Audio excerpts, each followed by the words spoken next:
क्या ये वही देश है जिस देश का सपना गांधी ने देखा था?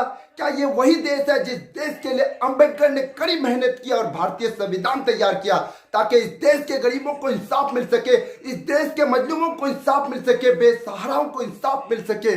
अंबेडकर ने कड़ी मेहनत करके भारतीय संविधान इसलिए तैयार किया था ताकि इस देश के अमीरों के हवेली के हर ईंट के नीचे किसी मजलूम का, किसी गरीब का लाश दबा हुआ है, उस लाश को भी इंसाफ मिल सके, इसलिए कानून बनाया था। लेकिन आज देश का माहौल कुछ और है दोस्तों। इंसाफ करने वाला, सजा सुनाने वाला खुद इंसाफ इंसाफ इंसाफ इंसाफ का गुहार लगा रहा है। दोस्तों, कर्नाटक के हिजाब मामला में एक जज हिजाब के पक्ष में खड़ा है तो दूसरा जज हिजाब के खिलाफ खड़ा है। एक जज जुल्म के खिलाफ खड़ा है तो एक जज जुल्म के साथ खड़ा है। कैसा मुल्क बनाना चाहते हो साहब? कैसा देश बनाना चाहते हो? क्या ये अंबेडकर का देश है? क्या अंबेडकर ने कानून इसीलिए बनाया था आज के दिन के लिए? क्या गांधी ने इसी देश का सपना देखा था? दोस्तों, अंबेडकर के इस देश में दो अलग अलग जज एक ही मामला में दो अलग अलग फैसला सुनाता है तो ऐसे इंसाफ का क्या मतलब? ऐसे अदालत का क्या मतलब? ऐसे कानून का क्या फायदा?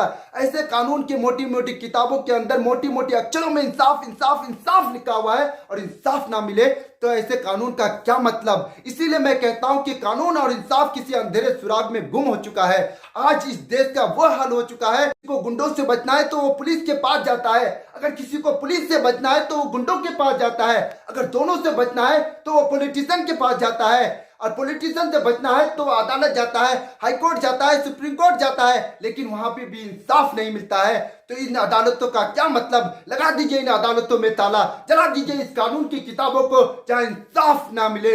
एक दिन बाद रिटायर होने जा रहे जस्टिस हेमंत गुप्ता ने हिजाब बैन को सही बताया, जबकि जस्टिस सुधांशु धूलिया ने कर्नाटक हाईकोर्ट के फैसले और राज्य सरकार के आदेश को रद्द करने का आदेश दिया। कौन है जस्टिस धूलिया और उन्होंने अपने फैसले में क्या कहा, आइए आपको बताएं।